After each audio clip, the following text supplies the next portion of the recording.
What's up, guys? As you know, I've already used a lot of non-marksman heroes in the gold lane. Most of them are fighters. And now I've added Bane to that list, mainly because of his recent buffs. Before, he was actually kind of usable, but he scaled too much and was too easy to kill in the early game. But now, his early to mid game has become decent, and he's also stronger in the late game. That's why he's very viable in the gold lane now, and some pro players are already using him there with a mage build. That's because his second skill and ultimate got buffed, which are mainly for mage build. So if you go for a physical build on him, you won't really feel the buff that much. He got major buffs as a mage, but for physical build, it's only minimal.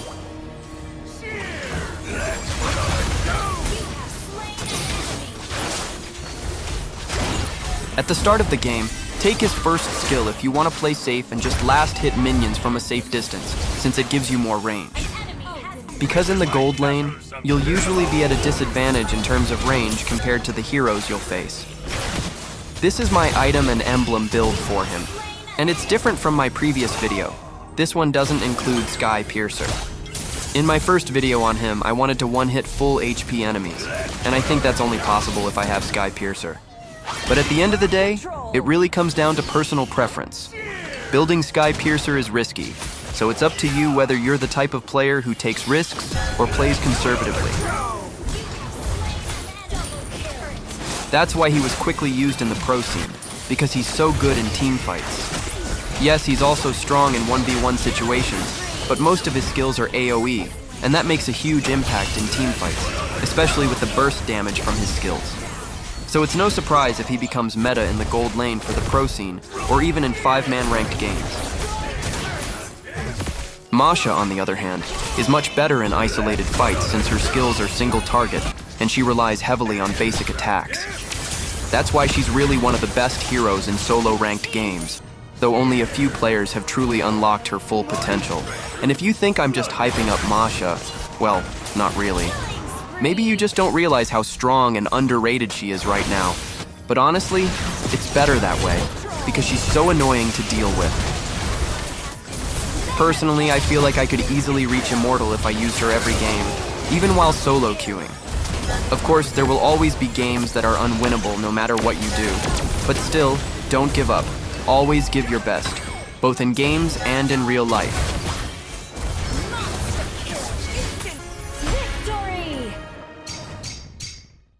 By the way, we're playing 5-man here.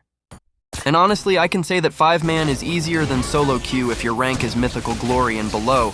But if you're already an Immortal, it really depends. Though in most cases, 5-man is actually harder than solo queue. But yeah, I just don't want to hear haters saying that 5-man is harder. Maybe they don't realize that in solo queue, most of the time it feels like your own teammates are also your enemies. And that's what really makes it so difficult.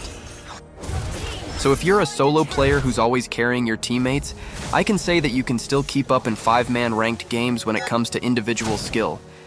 But at the end of the day, what really matters most is chemistry and teamwork. Just because you're strong individually doesn't automatically mean you'll also be strong in a 5-man setup. Personally, I think the easiest way to rank up is by playing trio. Why? Because it's basically like solo queue, but with trusted teammates. Every time I play solo queue, most of the time I end up facing trios and duos, while sometimes we don't even have a trio on our team, so it feels kinda unfair for the solo player. But yeah, playing 5-man is much better, even if the enemies are stronger. I actually prefer facing stronger opponents as long as my teammates can keep up, because if I'm using my comfort hero, it's easy to go toe-to-toe with strong RG players. I face plenty of them even in solo ranked games. But don't worry guys, this is the first time I've played 5-man in such a long while. I still love solo more. For me, a game just doesn't feel complete without at least one trash talker, dumb, or toxic teammate. That's why this will be my one and only 5-man video. I just wanted to see if it's really harder than solo queue, but it's not, at least if you keep in mind the rank ranges I mentioned earlier. The only bad thing about going solo is that Moonton almost never gives me the gold lane, since a lot of players still want to take it. But now, fighter gold lane is slowly becoming more acceptable. And if I were you, I'd start adapting now, because it's not impossible for this to become the meta. These days, only a few players trash talk me whenever I pick a fighter for the gold lane. I remember before, I would always get flamed by random teammates every time I picked a fighter gold lane. And I'm pretty sure you've experienced that too in your own games. But now, it's becoming acceptable. The ones who have a problem now are the Hanabi Mia Layla users. I see their comments whenever I pick damage roamers.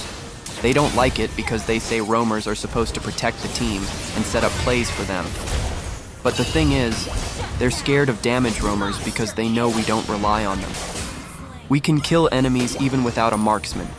That's why those trash marksmen become irrelevant when there's a damage roamer. They're just afraid of that happening. And honestly, instead of going for damage EXP laners, I'd rather have damage roamers. Just leave the EXP lane to sustain heroes. They'll take the damage when you've got a damage roamer, and for me, that's already enough.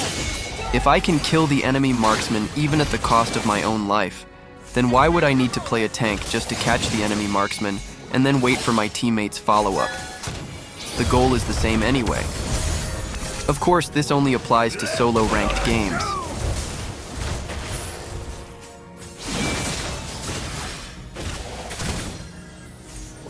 I even saw someone comment that damage roamers act like they can carry, and that whenever he has one on his team, he just picks a hero with a few matches. Seriously? Then he adds that he can't even remember a single game where he was a burden to his team. Really? With a mindset like that, I can already tell you're a burden. And using a low-tier hero just because you saw a damage roamer, that's absurd. Well, you're a Hanabi main, so no wonder you think like that. You just don't understand what tank roamers feel when they want to carry but simply can't. They always rely on teammates to follow up on their sets. They need someone else to deal damage for them. Personally, I hate that feeling. That's why I think using damage roamers is the best way to avoid feeling useless, especially when your teammates are useless too. We don't want to rely on dumb players like you.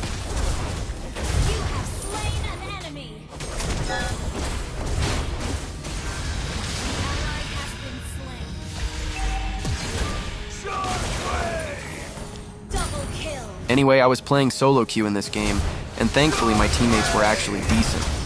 What I noticed when using Bane is that you really need someone with good crowd control so it's easier to land Bane's combo. In this match, I had Gatotkacha and Fredrin as teammates, and that was more than enough. They both have tons of crowd control and can tank a lot of damage. Basically, the perfect teammates for Bane. And if you're struggling to pull off Bane's ult flicker combo, don't worry. You're not alone. It's really hard to do. That's why I usually don't risk it, and instead flicker first before I cast the ultimate. Even Innocent, a pro player from Malaysia, admitted that he can't do it consistently and still needs a lot more practice. Oops, our Wi-Fi suddenly went out because we lost power connection. Good thing I had mobile data, and luckily I didn't die after that.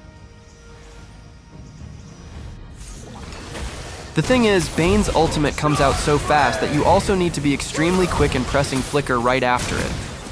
If you really want to master it, I suggest practicing in training mode. And if you can pull it off 10 consecutive times there, then maybe you'll be able to do it in an actual game. But of course, it still depends on your ping in game.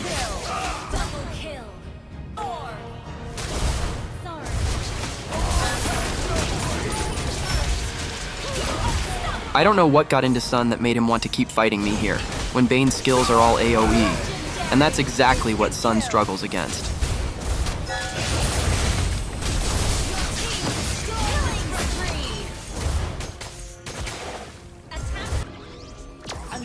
You can see here just how broken Bane's sustain is with his second skill when using a mage build. The lower his HP gets, the stronger the heal becomes. That's why it's super important to burst him down quickly, or have enough crowd control to prevent him from using his second skill.